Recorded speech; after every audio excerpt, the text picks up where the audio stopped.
pourquoi on va mettre un noir sur l'affiche si en réalité le marché africain du luxe est faible? Parce que oui, le marché africain du luxe est faible. Il y a juste une minorité qui achète et qui se croit supérieure aux autres. Vous donnez l'argent à ces gens. Apprenez à soutenir les tailleurs locaux. Il y a des grands couturiers dans nos pays, il faut leur donner de l'argent. Ne donnez plus l'argent à ces grandes marques-là. Parce qu'ils ne vous aiment pas, beaucoup sont racistes.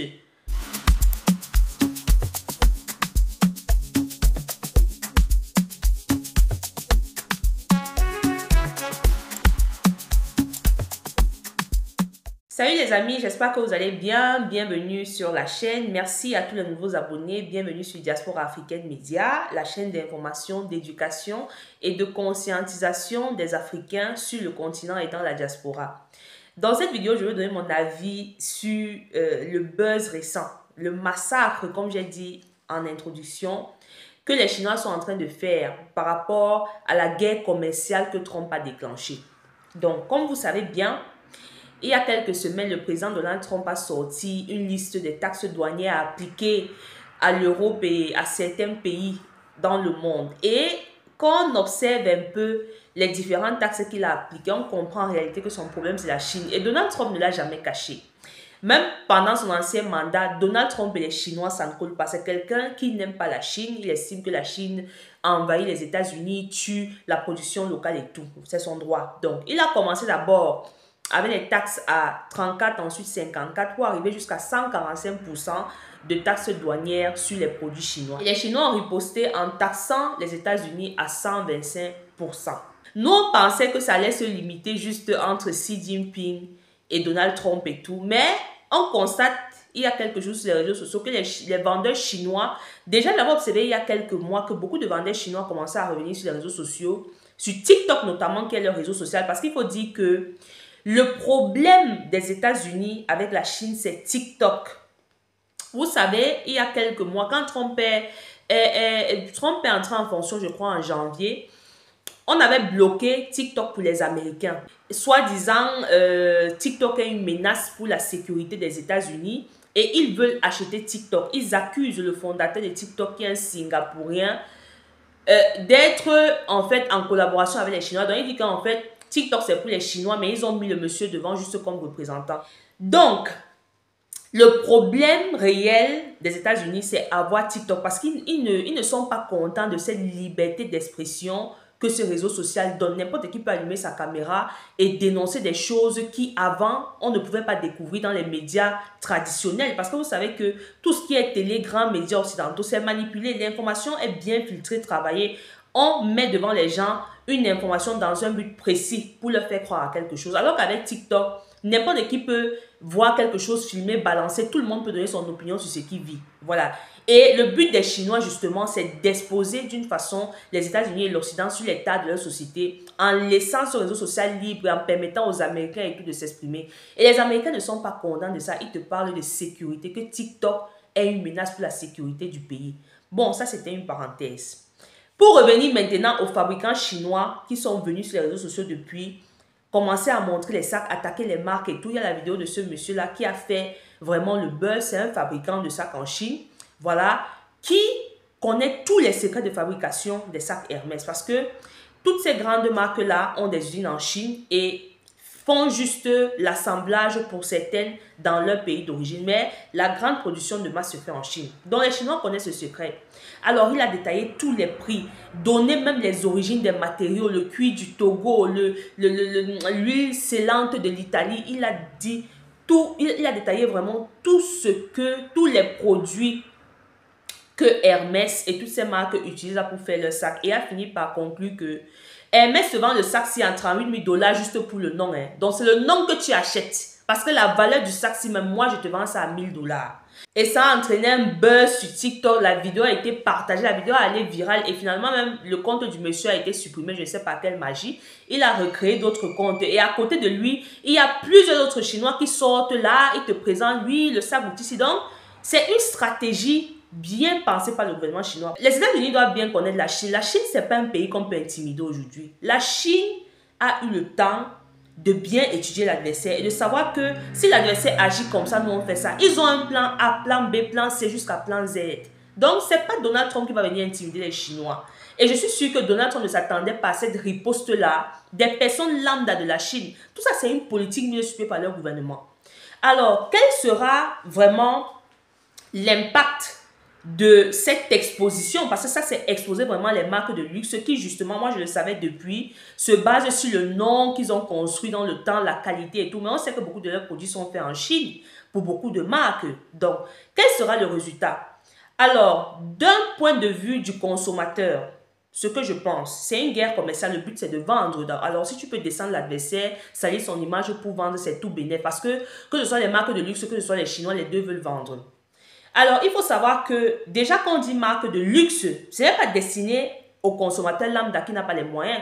C'est une catégorie de personnes qui a les moyens de s'acheter ces produits-là. Alors, quand on te parle par exemple de Hermès, Gucci, Hermès c'est quand même du haut niveau. On te dit qu'un sac coûte 38 000 $, c'est pas à la portée de tout le monde, ok? Donc, ça veut dire que en parlant d'Hermès, pour acheter Hermès, il faut vraiment avoir de l'argent. Ici, ce n'est pas un problème de je mets 500 $ par mois, non. Tu vois une personne avec un vrai sac Hermès, je parle du vrai, vraiment maison, parce qu'à côté, il y a beaucoup de seconde main. Mais si tu pars dans la maison Hermès, ça veut dire que tu as les moyens de le faire. Donc, est-ce que cette stratégie, cette guerre communicationnelle de ce Chinois qui est venu exposer Hermès va fonctionner chez tous les consommateurs? Non, parce que les consommateurs qui sont sensibles au prix sont en général les consommateurs qui n'ont pas d'argent. Ça, il faut le dire. Si tu es très sensible au prix, ça veut dire que tu n'as pas assez de moyens pour te permettre de dépenser n'importe comment. Mais dans ce monde, il y a des gens qui ont tellement l'argent, ils peuvent t'acheter un sac Hermès tous les jours, ça ne change rien à sa vie. Donc, du point de vue de ces consommateurs très riches-là, la communication de ce Chinois, ça ne leur dit rien en fait. C'est ni chaud ni froid, c'est quelque chose, c'est une information lambda. Mais les gens que j'ai vu s'agiter sur le net là, que ce soit les Africains, les Européens, les Américains, la majorité sont des gens qui n'ont pas les moyens de s'acheter le sac Hermès en fait. Et qui, pour se consoler justement, se disent maintenant, bon, j'aime même le sac Hermès, ça, je n'arrive pas à acheter ça. Comme le Chinois me dit que je peux acheter ça à 1000 $, je vais prendre ça pour me consoler aussi, avoir un sac qui ressemble à Hermès sans que ça ne soit vraiment Hermès. Dans le luxe en fait, il y a riches et riches. Les comportements des riches diffèrent en fonction des cultures. Du point de vue des Occidentaux, c'est des gens qui ont construit leur réputation sur la qualité, l'artisanat et tout. Quand on parle par exemple des pays comme l'Italie, c'est des gars, quand les gars te font un sac ou une chaussure, la chaussure, je te dis, quand l'Italien s'assoit et qu'il dit qu'il veut te faire un bon sac en cuir, tu peux me porter ça à 20 ans, ça ne va jamais changer. Maintenant, est-ce que cette guerre communicationnelle, cette guerre commerciale des Chinois va faire chuter totalement l'image de ces Occidentaux qui ont construit leur savoir-faire dans le temps? Moi, je pense que non. Ça revient à ce que j'ai dit au départ. Tout dépend de quel client on parle. Maintenant, si on veut prendre le cas de la Chine, il y a une catégorie de Chinois qui a beaucoup d'argent à travers le commerce et tout, qui raffolent aussi des produits de luxe occidentaux, des grandes marques. Alors, j'ai lu un article qui disait que le luxe a un peu chuté justement en Chine parce que vous savez qu'il y a les galeries là-bas, les galeries Lafayette et tout en Chine partout. Et les riches chinois allaient là-bas prendre les produits. Je rappelle qu'en Asie, par exemple, le pays vraiment où le luxe est valorisé, c'est le Japon. Il y a aussi la Chine et l'Inde aussi, tout récemment, qui s'intéresse beaucoup au luxe occidental.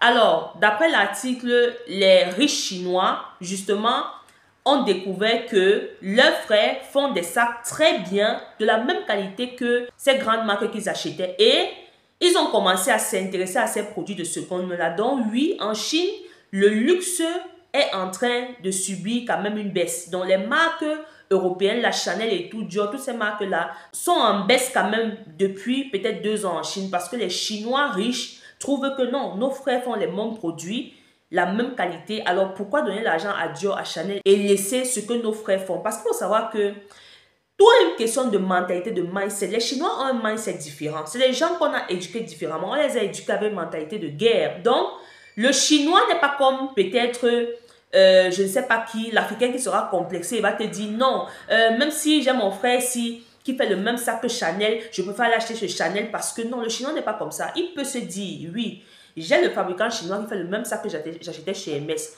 Maintenant, pourquoi je dois dépenser mon argent à continuer à acheter chez Hermès alors que mon frère fait le même sac sans logo? Donc les Chinois n'ont pas ce problème. Et c'est ce que cet article disait, qu'il y a justement une baisse dans les ventes des produits de luxe en Chine parce qu'il y a des marques chinoises de seconde main qui font des très bons sacs similaires que ces marques-là.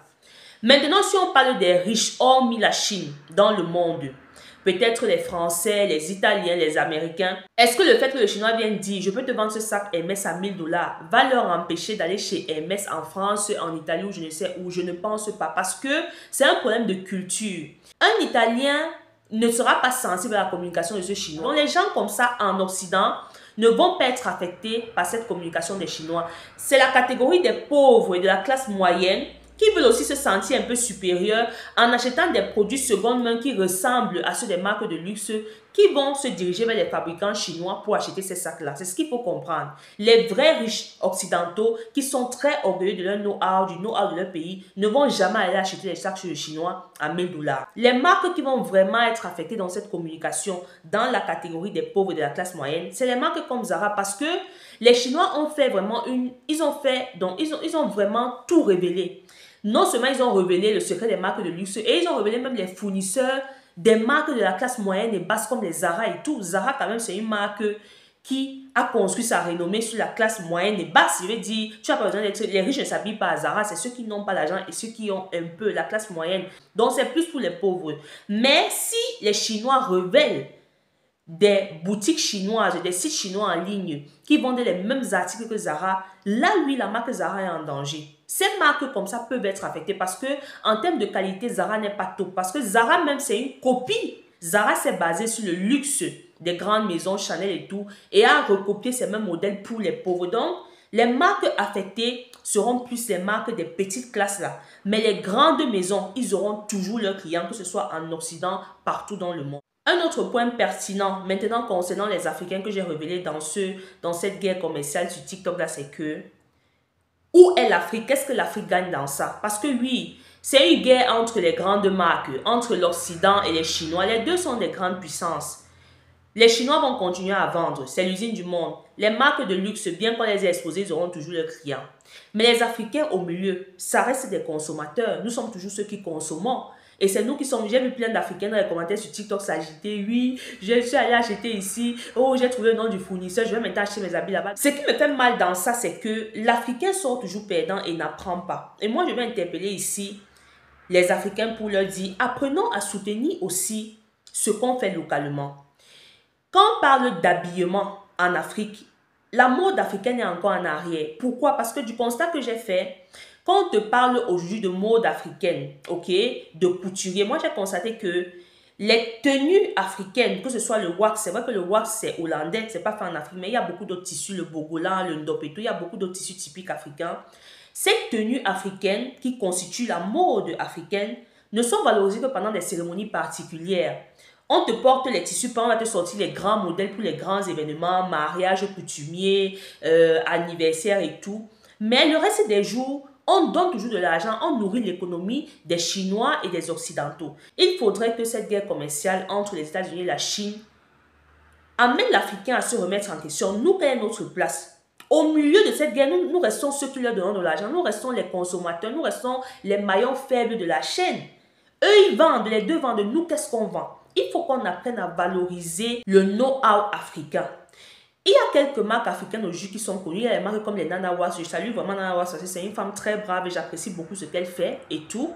Les marques comme Nana Wax et tout qui sont un peu plus connues. Mais il y a encore beaucoup de marques africaines qui restent occultes. On n'en connaît pas assez. Et moi, je pense qu'à l'heure du digital, tous les tailleurs, les créateurs, les couturiers africains doivent se mettre en avant et essayer d'attirer l'attention aussi sur les habits faits, sur les vêtements made in Africa. Pour qu'on puisse consommer localement et faire tourner notre économie, on va toujours continuer à enrichir l'économie des autres. Moi, je regarde sur les réseaux sociaux et tout, même sur Google et tout, les marques africaines ne sont pas assez représentées. Et vous-même qui avez les marques, soyez aussi futés. Il y a aujourd'hui des personnalités publiques, des influenceurs. Vous pouvez les contacter, vous leur envoyez vos vêtements afin qu'ils puissent les valoriser dans les vidéos, que la communauté puisse voir et aller vous faire la recette. Il faudrait qu'on encourage nos couturiers, nos tailleurs. On ne peut pas seulement se limiter à porter nos habits pour les mariages. C'est ce que je vois. Je prends par exemple le cas du Nigeria aujourd'hui où les vêtements nigériens, les Azo et Bibela, les Djele, tout ça, sont devenus populaires, mais c'est uniquement pour les cérémonies de mariage. Si nous, Africains, nous ne portons nos vêtements, nous ne donnons l'argent qu'à nos couturiers et nos tailleurs que 4 jours sur 365 jours, ça veut dire qu'il y a un problème. Supposons que dans une année, tu as 4 événements. et que à côté des 4 événements, tu portes quelquefois les pagnes. Tu portes les pagnes, les tissus africains peut-être 30 fois l'année. Donc, sur 365 jours, tu ne valorises que 30 fois le know-how africain, le vêtement africain.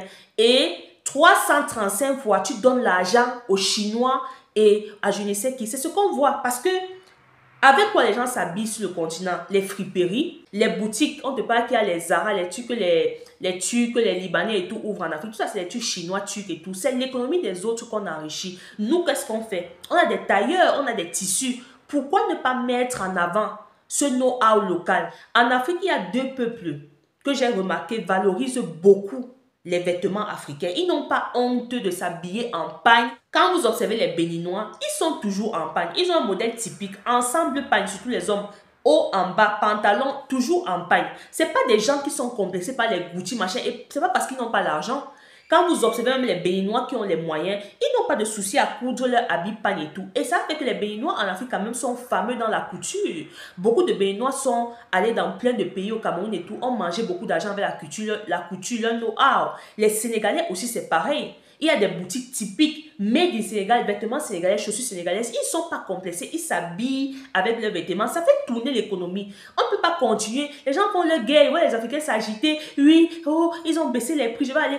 Arrêtons de donner l'argent, de faire tourner l'économie des autres. Nous, on reste derrière des consommateurs. Ce n'est pas bon.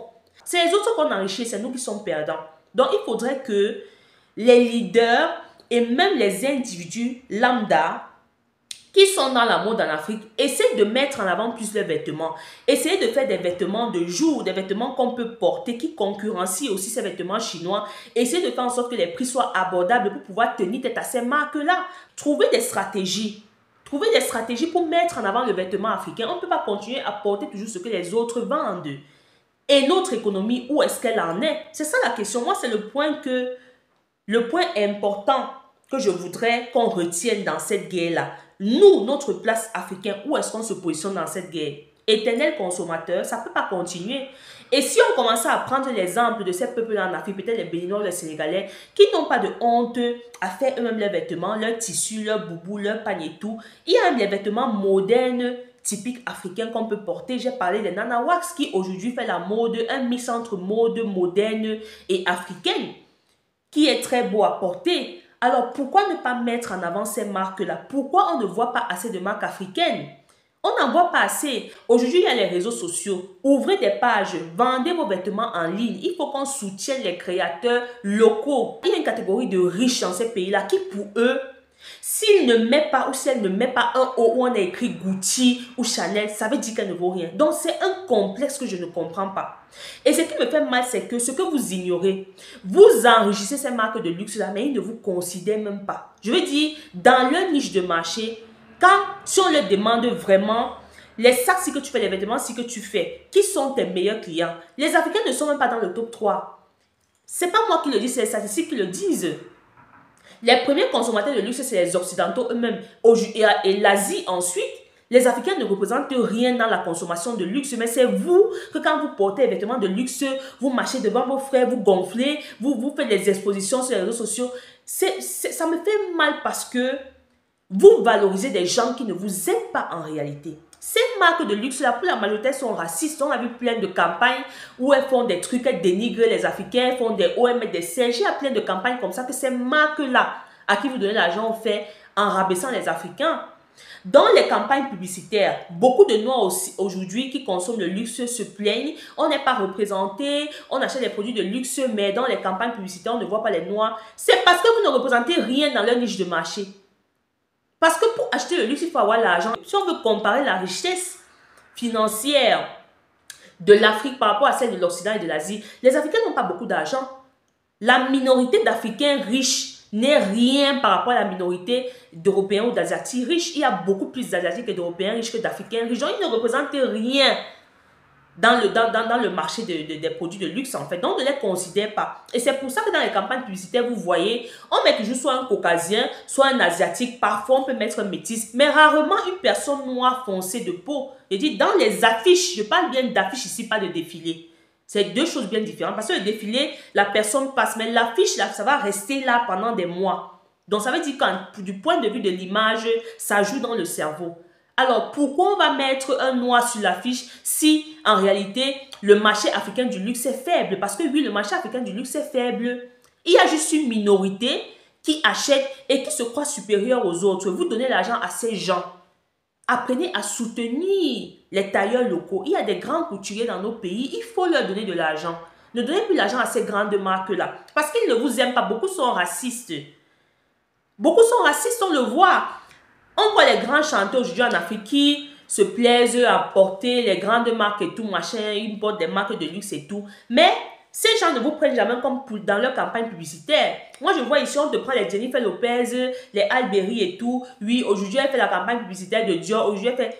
Où est l'artiste ou le chanteur africain qu'on a déjà pris, connu mondialement, il y en a en Afrique, pour représenter une campagne publicitaire de ces marques-là?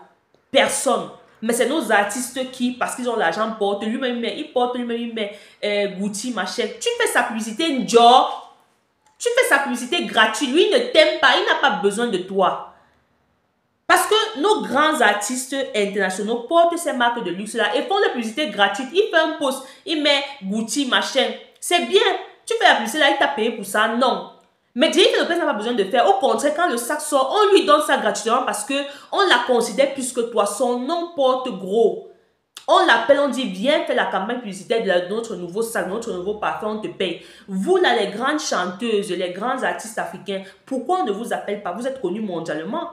Vous faites des grands plateaux dans le monde. Donc, je vais attirer l'attention des Africains sur ce point que nous voulons toujours enrichir les autres, valoriser les autres. Apprenons à nous valoriser. Ce n'est pas parce que tu portes Gucci ou Dior que tu es supérieur à ton frère africain. Parce que ce Gucci et ce Dior ne t'aiment pas en réalité. C'est la vérité, il faut avaler la pilule. Il ne te considère pas. Tu peux ne pas porter le marque, il s'en fout de toi. Il dit ce pays, nous, on n'en a rien à foutre. Lui, tu ne représentes rien. C'est pour ça que dans les publicités, dans les campagnes publicitaires, on ne voit jamais les noirs dans leurs produits. Ou alors quand on voit un noir, on a coupé, on a dit au monteur que quand tu vas publier l'image, coupe-le, tu vois, on met le noir, on a coupé son corps comme ça à moitié. Pour dire, bon, comme il y a quelques 2, 3, 2 là qui achètent aussi, mettons aussi un peu. Donc, il faut savoir lire aussi les médias et comprendre les messages qui se passent. Moi, je pense que l'Afrique aujourd'hui doit se refaire, doit se concentrer sur elle et valoriser son savoir-faire à tous les niveaux. Secteur de la mode, secteur de l'industrie, l'Afrique doit se tourner à l'intérieur. On ne doit plus regarder à l'extérieur. Vous les couturiers, vous les tailleurs, vous qui êtes dans le monde de la mode, là, trouvez des stratégies pour que les vêtements africains soient mis en avant, que les vêtements faits par les Africains, les créateurs africains soient mis en avant et dominent le marché par rapport aux vêtements chinois qui envahissent nos marchés là. Ça sera bien pour notre économie.